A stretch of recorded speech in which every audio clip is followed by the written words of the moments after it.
This is Point Blank on Eyewitness News. My name is Umaru Sanda Amadu. Now, last night on Point Blank, we had hoped to have a debate between the two youth leaders of the two major political parties. We had a conversation with Salam Mustafa of the MPC. Unfortunately, the line to George Opari Ado, aka Pablo of the NDC, was very dodgy. So tonight we are hoping to conclude that conversation with him. He's joined us on the line on Point Blank. Pablo, you're welcome to Eyewitness News. Thank you, Umaru. It's been long. How are you doing? I'm fine. Wherever you went to last night, are you? Umaru, I was in a village called Nketepari in the Imprisa constituency. It was a bit difficult to reach, very remote. Nketepari? It was not easy. Nketepari. Oh, okay. Yeah, it was a very difficult and remote part of the Imprisa constituency. It overlooks the Afam River. Okay. But Afam Plains. Mpriso is not your place in the eastern region. How is it looking for you? Omar, I can assure you that these elections, there are no strongholds. Almost all strongholds are going to be broken. Because Ghanaians are going to look at bread and butter issues that directly affect their livelihood, and make a decision. Ghanaians have gone past the era of where people ascribe to political parties because they belong to certain tribes. Bigotry is not going to win in 2024. Ghanaians have come this far, and Ghanaians have become very more discerning than they used to be previously. And so I can assure you that there will be many surprises in these elections. We've toured this country extensively. I am in my 16th region as I speak to you, and we cover every constituency. I can tell you this election is going to be a landslide one for His Excellency John Dramani Mahama and the NDC. Interesting. So the conversation was actually supposed to be focused on the youth. Let's talk about the youth agenda of the NDC. What is your youth agenda? Omar, the NDC launched what we call the Youth Manifesto. It's a novelty, the first of its kind in the history of this country. And almost all our policies are youth-centered. Our flagship program, the 24-hour economy, is what is going to be the game changer for young people in this country. We intend to create jobs. One of the many problems that confront every young Ghanaian today is the issue of jobs. And another 24-hour economy policy that we have, we intend to change the phase of the Ghanaian economy by creating more sustainable jobs for young people. We're also looking at our educational programs, making FreeSHS free in its name and concept, and also improving upon FreeSHS and bringing on board private schools that have remained dormant because this government refused to include them in FreeSHS. We're also talking about the no-fee stress policy, where first-year students at all tertiary levels government is going to support and pay for the academic user fees. We're also looking at supporting continuing students with a loan that we term the Student Loan Trust Fund Plus, where continuing students who have difficulties, who have challenges in paying their fees, will be given a loan by government under the Student Loan Trust Fund. And then when they finish school, government will now deduct it from their salaries at no interest. We're also looking at supporting all students that are disabled at the tertiary level, where government will support their education at the tertiary level, all disabled students. We're also looking at the National Apprenticeship Program, where young people who want to learn trade, who want to learn vocations, are going to be supported by the NDC administration by paying their apprentice fee that is usually an albatross for most families and parents. And not just that, when they finish under the Let's Debt program that we did when we were in government, we intend to use that same policy and program to set them up. We also intend to retool all masters who are already in their various vocations, where we are going to give them equipment. We do an assessment of their shops and then give them all the needed support that they require so that they can also impart knowledge to the apprentices that will be given to them. There are many masters that are master craftsmen that have no certification. We intend to use NVTI and CVET to certify all these masters through the prior knowledge certification program that we intend to bring on board. So we have many other policies for young people. We are looking at training over 1 million coders so that they can take up various roles in various ICT fields, being it cybersecurity and what have you. And so we have many things that we've lined up for young people. But you see, in all this, the young people of Ghana are going to look out for a government they can trust, not one who lies to them through the teeth and then turn around and pretend he doesn't know what is happening in his government. Bawumia calls himself digitalization. Meanwhile, he's not even laid one fiber optic cable. The man who laid all this fiber optic cable does not even refer to himself as a man of digitalization. We all know that John played in the fiber optic cables that today drives our ICT world, that drives the ICT industry. And so we intend to improve upon ICT. We intend to improve upon skills development for young people. We intend to improve upon education. And most importantly, we intend to create jobs for every Ghanaian, irrespective of which party, which tribe, which religion you belong to. Then it is going to create opportunities for every young Ghanaian. And that is what we intend to do. The free senior high school has affected almost every home in this country. And it's a big campaign message, and it is a big game changer over the past few decades. It's perhaps one of the biggest policy interventions of the country. That is what you are coming up against. How are you going to convince people that despite the free SHS that has been given to the youth of Ghana, you still deserve to be given the seat back at the presidency? Umaru, two things. If you recall, during the campaign of 2008, that was when President Kufuor then introduced a district health insurance scheme. One of the many lies the MPP told around that time was that if you vote for the NDC, we were going to cancel national health insurance. At that time, it was a district health insurance scheme. It was not even national. President Mills and President Mahama, then candidate Mahama and candidate Mills, promised the good people of Ghana that we're going to change it from it being districts and make it national. It is the same promise we are making to the good people of Ghana. When a child goes to school for 3 weeks and comes to stay home for 3 months, that is not the kind of education we want to give our children.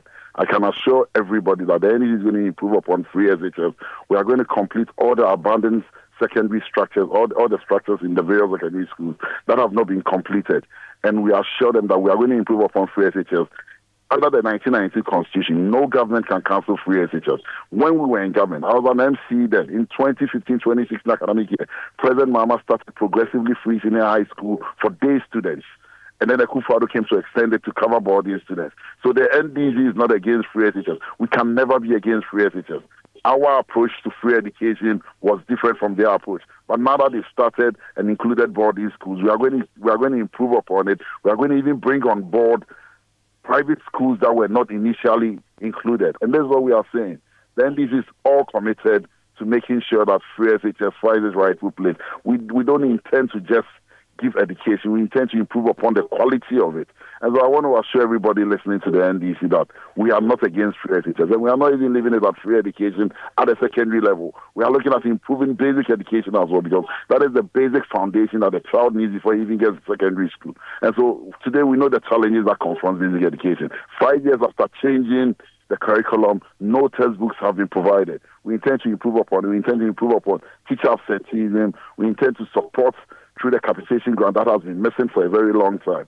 There's many other things are what we intend to do. And most importantly, we are coming on board with the no fee stress at the tertiary level. And so let Ghanaians believe in us. Ghanaians should give us the benefit of the doubt. When President Kufuor even introduced secondary education to 4 years, they left no infrastructure behind. In 1 year, President Mills and President Mahama introduced accelerated educational program in our secondary schools. And so nobody even felt the pinch that secondary education had been moved from 4 years. You know, we had a double intake in 2009-2010 academic year. But because President Mahama and President Mills were focused, they made sure we developed and built enough infrastructure to cover all the additional students that were coming in. The NDC has a track record in providing quality education. During our time, we eradicated schools under trees at the basic level. We ended the shift system. We have a track record in education, and we assure the good people of this country that we know the essence of education. We will not rush in introducing policies that we cannot implement. We will do things right. We will fix free SHS. As we stand today, free SHS is a mess. When you supply school children with expired food, some of the food items that have been given to our children, even Umaru, forgive me, but you not even serve it to your dog sometimes. And these are the things and these are the challenges we are talking about. We will improve upon it. We will make it better, like we did with the national health insurance, moving it from a district health insurance into a national health insurance. Pablo, we are going to create a dedicated source of funding directly for free SHS, like we did with Get Fund. You can credit the NDC with Get Fund. We will do something better for free education at the secondary level. The NPP has an advert on free SHS it is sponsoring, in which advert there's the voice of the former president saying, in not so many words, that FreeSHS was not possible at the time the MPP intended to implement it. It's almost like those words have come back we are to going bite to you. play voices. There are 1,001 Baumia voices that we can play about failed promises that they've not been able to achieve. When President Mama said it was not possible at that time, what President Mama meant, and it was implemented, was that the manner in which they intended to implement it was not possible and feasible. That is why we have the many challenges that faces it. Today, university vice chancellors are telling us that the standards of education are falling so low that they intend to go back to their entrance examinations. Because of, if you take a child to school for 3 weeks and ask him to come and stay home for 3 months, that is not quality education. They are looking at quantity. They are looking at quantity, not quality. We are emphasizing on quality. As when President Mama was talking at that time, she was referring to the infrastructural deficits that we had. Because we are ending the shift system in our basic schools. Nobody expected shift system at the secondary schools. And that is what President Mama was talking about. That is why we started our this program of building 200 E-blocks. We started by putting out almost 171. At the time we were leaving, almost 71 were nearing completion. This government promised 300. How many have they been able to build? These and many other things are what we are talking about, Umaru. And I can assure the young people of this country that if you are looking for a government that will truly say, yeah, will not lie to you and steal your money like these guys have done, it is the NDC. The NDC represents the average Ghanaian. Right. The NDC stands for the average Ghanaian. The NDC believes in the Ghanaian. It is the NDC that will develop Ghana and create sustainable jobs for young people and improve upon their lives as Ghanaians. Another thing, look at the standard of living for the ordinary Ghanaian. Today, KK is selling at 10 Ghana cedis. How many young people can buy a bowl of KK today and eat? If you don't have 20 cedis a day today, the statistical service is telling us that the average balanced diet meal that a Ghanaian must cough up to be able to afford is 6 Ghana cedis per meal. How many of us earn that much? And how many of us can afford an average balanced diet? Okay. Another thing, Pablo, that may affect you this election, and we are wrapping up now, is you cancelling the nurses and teacher trainee allowances. That thing was a big deal at the time, and this government is going to use that against you. Umaru, how guaranteed are you that you're going to get the votes of the nurses and trainee? Let me correct an impression. An impression that has been out there for long, which is not accurate. We did cancel teacher training allowances, that I admit. But we did not cancel nursing training allowances. There was a mistake by the Controller and Accountant General when the communique went and asked that teacher training allowances, because they had moved from being teacher training institutions to tertiary institutions. And so their law had been changed. But that law did not affect the nursing training schools. And so when we realized that a mistake had occurred, quickly government went back and started paying allowances for nurses. So every single allowance that we owed when we were in government for nurses was paid. It is never true. And I challenge anyone to come and tell me that granted, the one for teachers. The one for teachers. For teachers, because the law at that time had changed. They had moved from being teacher training schools to colleges of education. And once the law changed, they qualified to be put on the student loan trust fund. But when the argument started and we realized that it didn't sit well with them, we rescinded the decision and went back. And so in 2016, we paid teachers their allowances. And so it is not true. It is not true. And yes, policies are introduced. We know in this country when the Kufuor introduced taxes on some things, and then when Ghanaians complain, they have to pull them out. It has happened. But when it is not popular with the people, you withdraw. And that is what President Mahama did. When we realized that the introduction or the allowances to teachers, we did not policy document, and I challenge anyone. Okay, Pablo, I'm losing you again. I'm sure you're still moving around. But we have to. Can you hear me now? Yeah, I can hear. But we need to end it in 30 seconds. Speak to Ghana's youth as to why they should choose you. If you're a young person who believes in Ghana,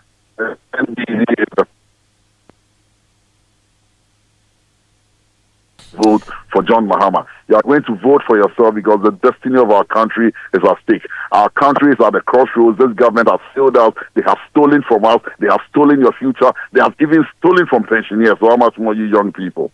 It is time to vote for change. It is time to restore confidence in the ordinary Ghanaian. It is time to rebuild our country. It is time to vote for a government that will give you and build for you the Ghana you and I want.